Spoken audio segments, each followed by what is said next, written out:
Sejam bem-vindos ao primeiro episódio do Mr. Football, um programa que fala sobre futebol americano no Brasil e no mundo. Eu me chamo Gino Santoro e sou o seu host. Hoje, no primeiro episódio, vamos falar como tudo começou. Mas eu não falo como tudo começou lá na NFL, e sim aqui no Brasil.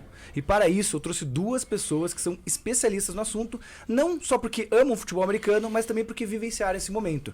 E esses dois são o Vicente Brasil e o Fábio Naldino. Muito obrigado por estarem aqui.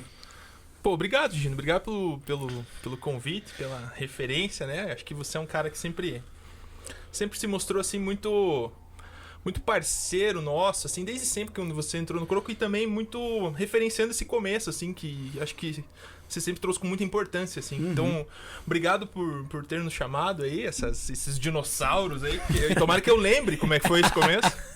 E, cara, obrigado pelo convite, parabéns pelo projeto aí, que muito obrigado. Tenha muitos episódios pela frente. Vai ter. Isso aí, tô bem feliz de estar aqui também, Gino, valeu pelo convite aí, acho que a gente tá bem honrado aí de fazer parte desse primeiro episódio, esse novo trabalho aí. Acho que pra gente também vai ser um prazer recordar aquela época, falar um pouquinho do momento também de agora, né?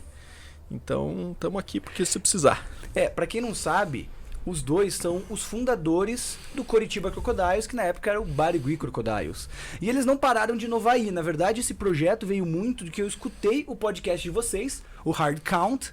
Então, vocês que gostam bastante de NFL, eles falam bastante, eles falam sobre cada time, quem pode ser o campeão do Super Bowl, como tá os piores times que draftaram agora. Então, vai lá, pesquisa Hard Count, eles têm no Spotify, no Deezer, tem todos, eu acho que redes sociais que tem podcast, vai estar lá.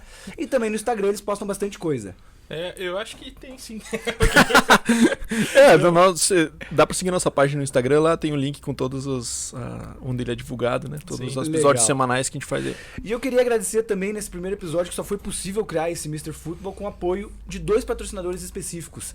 A Esporte América, que é essa loja maravilhosa que estamos, a maior loja física de esportes americanos no Brasil, tá? Que se encontra aqui em Curitiba. E também, como vocês podem ver aqui em primeira mão, temos o nosso uniforme que foi feito pela Kickball, nossa patrocinadora de uniformes esportivos. Mas ela não parou por aí. Ela deu uma ideia pra mim e falou assim, por que a gente não cria o time Mr. Football? Então, aqui é uma surpresa pra vocês. Estamos boa, hein, contratando os jogadores que vão vir aqui, né? Nossos entrevistados. Então temos aqui o primeiro middle linebacker, o Brasa 5'2". Quando que é o jogo, cara? Eu tenho que fazer uma low carb. Vamos ter que treinar, né? Mas sem problema. E claro, tem que ter um QB esse time, né? Então aqui, ó, Fábio Naldino, nosso número 5. Aí, ó, melhor handoffer do Brasil. Melhor faker. Aí, ó. Valeu. Muito legal, Valeu, muito legal. Kickball. Obrigado, Gino. Obrigado, cara. Ficou lindo. Fazer um jabá pra aqui. O tecido muito legal, e a gente sabe, né, a dificuldade desde o começo, como foi fazer camisa e contratar fornecedor, né, e a gente vê a qualidade que isso chegou agora, né, depois de quantos anos aí, quase 30 Não, anos. eu vou falar isso, quando chegou até pra mim, eu fui vestir, né, eu tô acostumado com aqueles jerseys de jogo, que Sim. normalmente quando a gente fazia pra torcedor, e essa não, é uma jersey pra passeio, então ela fica Sim. bem, é bem legal. Bem legal mesmo. Então, muito obrigado, Kickball. Quem estiver assistindo também, já segue eles no Instagram, Esporte América, Kickball, pra ver os produtos, que é bem interessante. Mas vamos falar o que a gente veio conversar aqui hoje, né? A gente veio conversar hoje sobre o começo de tudo. E uma pergunta um pouco clichê, que vocês já responderam algumas vezes, mas dessa vez vocês vão poder falar, ó, já respondi, vai lá no Mr. Food, vocês vão saber a resposta. Que é como começou o Barigui Crocodiles. Cara, eu vou deixar pro Bado essa. Bom, na verdade, começou com uma bola de futebol americano que meu pai me deu, né? Que legal. Sim. Um bom tempo atrás. E eu tinha uma casa na praia lá em Praia de Leste, né? E o Brasa costumava passar o verão lá comigo, né? Era aquele amigo chupim, sabe? E daí a gente começou a jogar, né? Tipo, catch, né? Uhum. Fazer passe na praia e tal, tudo mais. E daí a gente começou em 2003. A gente juntou alguns amigos para começar a jogar fantasy futebol. Então, começamos a jogar fantasy futebol lá numa liga no Yahoo. E daí jogando, acompanhando a NFL e tal. Cara, vamos começar a jogar essa parada no parque? E daí a gente começou, o pessoal dessa liga começou a ir pro Parque Barigui, né? Num campo que ficava hoje atrás do Museu do Automóvel ali, naquele gramado ali, ao lado do Museu do Automóvel, ali foi o primeiro lugar onde a gente começou a jogar. Agora tem um repuxo lá.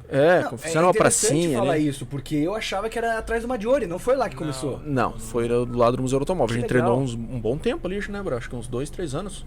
Não, acho que até mais, cara. Acho que foi mais, foi uns 4 anos, eu acho, se não me engano. E daí, depois disso, começou a chegar mais gente de curiosidade, assim, né? Passando pelo parque, olhando a gente ali, começou a juntar, a gente foi chamando mais amigos, um chamou outro, a gente começou a Acho até praticar. legal que a gente esqueceu de falar de uma pessoa aqui, que também é fundador e também participa do Hard Count, que é o Ademir, o Deminha, que ele tá no Canadá. Sim, então é bem importante, também fez parte dessa história, né? Faz ainda Sim. parte do Hard Count, é muito legal isso. Então, dessa galera que começou, que depois seguiu formando o Croco mesmo como time competitivo, como participante de campeonatos nacionais, ficamos eu, o Brasil e Deminha, né? Que, então, essa história de que a gente é os fundadores, né? Mas teve bastante gente que começou junto conosco também. É legal, é porque vocês continuaram, né?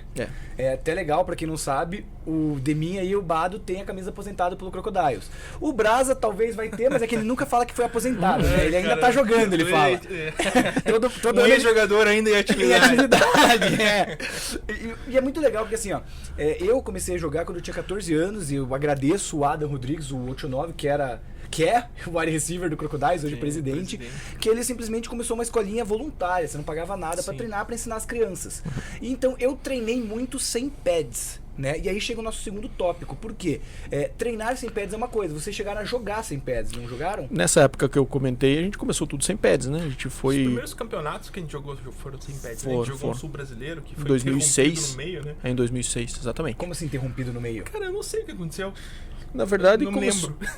Ele começou, teve a temporada regular, daí acabou dando problema acho em que um deu jogo. alguma briga, algum time, assim, algum jogo que foi polêmico, que daí o juiz não soube contornar a situação ali, e daí pausou o campeonato. Que isso é muito legal, né? Porque quando a gente fala no começo do futebol americano, as pessoas não pensam que também tem os juízes, tem várias outras partes envolvidas que precisam saber do esporte. E na época não tinha uma estrutura, né, federativa, né, Claro. a questão dos juízes, né, serem responsáveis e fazerem parte dessa estrutura federativa também, então não... a partir do momento que tinha um embrólio, era muito difícil resolver, né, porque daí era na época dos interesses dos times, né, então era difícil ter essa mediação, né, então por isso que esse campeonato aí acabou sem campeões. Aí. O primeiro campeonato que a gente jogou, por sinal, a gente não tinha nem uniforme, né, mano? Jogava com a camiseta Camisa preta, branca, camiseta quando preta, era mandante, né? ou camisa branca surfista. quando era o visitante. Olha, que legal. E assim, eu pergunto bem na relação da linha ofensiva, né? Porque, querendo ou não, eles usam o pads como uma referência. Aí o bloqueado era o que? Era puxar a camisa, empurrar? Não, cara, a gente tinha técnica, né? De certa legal. forma, né? Então tinha bloqueio. Claro que os juízes na época acho que não conseguiam vislumbrar tudo ali o que acontecia em campo, né? A questão das faltas e tal, até pela evolução dos juízes também, né? De entender o jogo, né? E, cara, assim, falando... Até posso estar sendo injusto, mas eu acho que hoje em dia, com os equipamentos, até, quem sabe, o índice de lesão seja maior, porque o cara, quando tá equipado, ele vai na coragem, né? Ele se sente o super-homem, né? Quando a gente tava sem equipamento, obviamente o contato é menor, né? Você não vai encarar um cara de frente correndo velocidade total e vai se jogar nas pernas dele com a tua cabeça ali, né? Claro. Então, assim, eu não me lembro certamente de muitas lesões, assim, lembro mais questão de joelhos, coisa assim que o pessoal mais... Sim, cara. Isso é muito legal você falar, porque a minha próxima pergunta era assim, por que vocês começaram a equipar? Tinha algum motivo? Cara, posso puxar essa, mano? Pode puxar. Cara, na verdade, assim, a gente, desde a nossa criação, a gente teve uma grande rivalidade com o Brown Spiders, né? Sim. Por sinal, nossos primeiros jogos foram contra o Spiders sem equipamentos, foram surras épicas, né? Que a gente tomou placares muito elásticos na época dos primeiros jogos e tudo mais. 2-0, né? 80, 72 a 0. Primeiro lance, né, perdão. Puxar um pouquinho mais aí pra escutarem. Perdão, o cara de podcasts aí. Cara, não, eu lembro do primeiro jogo, o primeiro lance do Croco foi um fumble meu. Mas você tava de running back? Eu era running back, cara. E o Vado fez o handoff pra mim, o cara já chegou, já fazendo fumble. Isso, daí a bola tava quicando pra recuperar o fumble, eu dei uma bica na bola. Isso, esse foi cara... Foi um primeiro momento do Croco. É o grande resumo da história do Croco, é esse. Não, e pior, eu dei uma bica na bola, o cara recuperou o fumble e fez o TD. Eu não consegui nem chutar pra lateral. Não. Não conseguiu dar o de Mark Sanches, né? Não. O jogador Total essa jogada. Eu parei de jogar de running back misteriosamente, né? Exato. E daí, nessa época a gente dobrava, por sinal, né? Eu não dobrava, mas o Brian dobrava na defesa e no ataque. Mas voltando ao tema dos equipamentos, né? Então a gente jogava sem equipamentos por uns bons anos. A gente começou a praticar em 2003, né? Nosso primeiro jogo sem equipamentos, que foi esse jogo aí que eu comentei, desses 70-0, acho que foi em 2005. 2006 a gente jogou esse Super Bowl, né? Então, 2007, o pessoal do Brown Spiders nos chamou, né? Chamou eu, o Brasil e Deminha, para conversar, pra gente falar sobre a possibilidade de importar equipamentos. O Brown Spiders, ele tinha uma característica no time que tinha um pessoal já mais velho, assim, sabe? Mais velho na cidade hoje, mais ou menos, né? Se for ver. A gente era mais moleque, assim, né? Então a gente sabia que... Uma sensação que eu tive sempre no Croco era que a gente sempre tava dando... mirando um próximo passo, assim, a gente tava em evolução, eu nunca me senti estagnado, assim. Então, acho que a evolução lógica seria essa importação, né? A gente tinha isso, mas não necessariamente a gente sabia como, né? Não tinha uma loja dessa pra você ir lá e provar, né? Não, eles precisavam, inclusive, o convite foi justamente para fechar um container, né? Para trazer equipamentos para cá. E o que é interessante dessa história, nessa época, é que nós e o Brown Spiders, acho que até o time de Ponta Grossa também, às vezes a gente fazia muitos jogos, treinos juntos, assim, né? Então, era uma evolução natural em conjunto também, isso assim. Né? Então, a gente até se animava, né? Porque alguns jogos treino é melhor, outros pior, né? Então, e isso dava uma temperatura de como seria, né? Daqui a um tempo, né? Talvez a gente ganhe algum dia, né?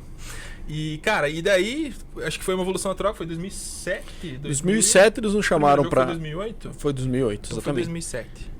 Chamaram a gente pra conversar e fechar esse container que viria dos Estados Unidos, que tinha um amigo que morava lá. Isso, porque obviamente eles também não adiantavam se equipar sozinhos, né? Então eles chamaram a gente pra ver se a gente tinha interesse em fechar esse container pra trazer os equipamentos pra cá. Eu acho muito legal vocês nessa história, que nem eu conhecia, né? Participei do Croco, mas não conhecia essa história, que para os times que estão começando agora, o Croco não começou ganhando do Spires, dominando o Sul como ficou por muito tempo.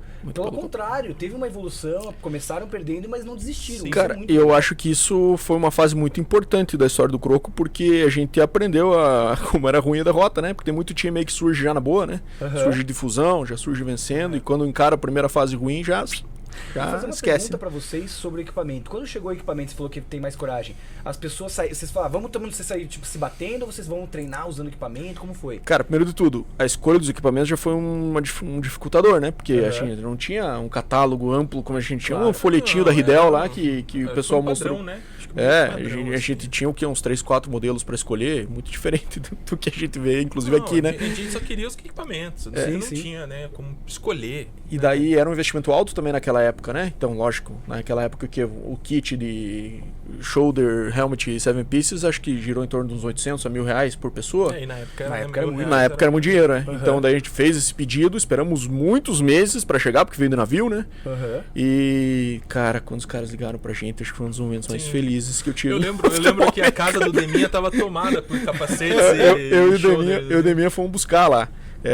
O Márcio, na época, me ligou falando, chegou. A gente foi lá, cara, daí quando ele abriu a porta da garagem, ele morava ali nos Mercedes. Cara, a garagem dele tava forrada de helmet preto, assim, ó. Ele falou, caraca, parada real mesmo. Daí a gente botou eu não lembro o carro que a gente foi, levou pra casa do Deminha, e de lá o pessoal começou a ir buscar. Daí, obviamente, no dia que a gente pegou, foi aparecendo umas 30 pessoas pra buscar, ansioso. Uma injeção de ânimo, né, que foi, né? Uma injeção de transformação que era, assim, né? E respondendo ali a parte que você falou da gente sair se quebrando já, não, a gente tinha uma certa consciência, embora, né, jovens. A gente falou assim, não, vamos treinar pelo menos um ano aí, 6 meses, um ano, né? E, cara, segurar a vontade da galera de já sair, assim, né?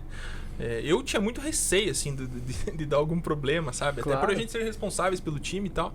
De alguém quebrar um pescoço, eu não sabia o que ia acontecer, né?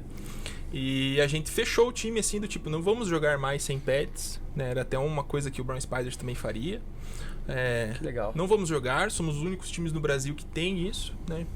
Duvido muito que algum time num curto período, até porque ia demorar um ano pra chegar, né? Porque ninguém tava na fila ainda. E a gente fechou justamente pra treinar entre nós, assim, e a gente fazia também jogos treinos com o Brown Spiders. Fizemos acho que uns 2 jogos treinos nesse Eu período. acho interessante falar isso agora pra todo mundo que tá vendo a gente hoje. Atletas novos vão chegar no seu time, ou até vocês vão criar times novos. E assim, o futebol americano é um esporte de contato, e você usando um capacete, um shoulder, sem saber usar corretamente, vai dar uma lesão, e pode ser uma lesão muito séria.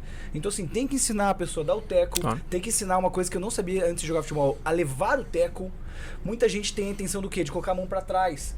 E aí você vai cair com o seu peso, o peso do atleta que tira o tackle, e muitas vezes quebra o braço. Então assim, eu lembro quando eu entrei, eu retornava, eu falava assim, ó, 2 mãos na bola toda vez que for levar o teco pra você cair, sem ter que apoiar a mão e tudo mais. Então assim, é importante isso, como eles falaram, ter a consciência que, calma, é um esporte que tem de contato, pode acontecer coisa, então vamos treinar as pessoas a usar os equipamentos. O esporte é completamente outro, né, cara? Então assim, o peso que você carrega, a forma como você corre, tudo muda, né? Então pra gente foi bem importante esse tempo aí sem jogo, né? Se preparando para pro primeiro jogo, então, que foi em 2008, né? Mas eu tenho uma sensação, cara, que o Off-Pads, ele nos preparou, assim, até porque a gente nunca foi um time muito físico, muito grande. A gente sempre foi um time compacto, assim, né? A nossa própria linha era muito mais técnica do que poderosa, assim, do que, né, poder de força e tal, tração. E eu acho que o Off-Pads, pra mim, olhando como linebacker, assim, me preparou muito, assim, pro uso do pads, assim. Eu acho que eu consegui, e acho que o nosso grupo trazer essas técnicas, né? Porque sem os pads, ele acaba sendo um artifício, né? Claro. Então a gente conseguia na técnica fazer as necessidades do jogo que a gente fazia, as técnicas e tal, né? Os golpes, eu ia falar de karatê, né? Fazer, né? As atividades dentro de campo que precisava ali, da tackle, né? Interceptações e tal. Sim. E eu acho que quando a gente migrou para os pads, a gente aprendeu a usar os pads também como uma ferramenta, né? Legal. Então acho que é importante também as pessoas pensarem na construção técnica, talvez sem equipamento, e depois ir aplicando o equipamento com parcimônia. Que nem você falou, né? Você entrou numa escolinha com 14 anos. Não necessariamente com 14 anos, até nos Estados Unidos, né? Tem o Pee Wee Football lá, que eles já usam e tal. Mas acho que é possível, né? Você entrar com a técnica, entrar com alguma coisa assim, sem os equipamentos e ir entrando com ele aos poucos. Eu acho assim, até legal você falou da escolinha. Hoje existe a escolinha do Crocodiles. Sim. Que tem as crianças alguns mais jovens. anos já, né? Então, nessa nossa época, a gente teve que pesquisar tudo sozinho, né? A gente não tinha, a gente tinha os equipamentos, a gente tinha nós que éramos os atletas, mas, cara, pra ensinar, pra aprender, era tudo pesquisa nossa, de YouTube, essas coisas assim, né? Pra entender, cara, e começar a treinar e colocar em prática no campo. Ainda, né? Porque a gente, cara, tava revolução digital, né? E, cara, ali foi que a gente saiu da 2003... Começou o Croco, né? Então, 2003, sei lá, do Orkut veio quando? 2004, sei lá, no começo já usava Orkut. Né? O Orkut que foi um catalisador, né, das comunidades e tal. Eu encontrei até o Artist pelo Orkut. E daí, cara, de fato, o YouTube não tinha tantas produções de conteúdo quanto tem hoje, né? Era difícil achar, por mais que tivesse já o artifício da internet, era complicado, mas era tudo assim, e era muito empírico também, né? A gente ia testando, né? A gente ia apanhando e ia testando e ia...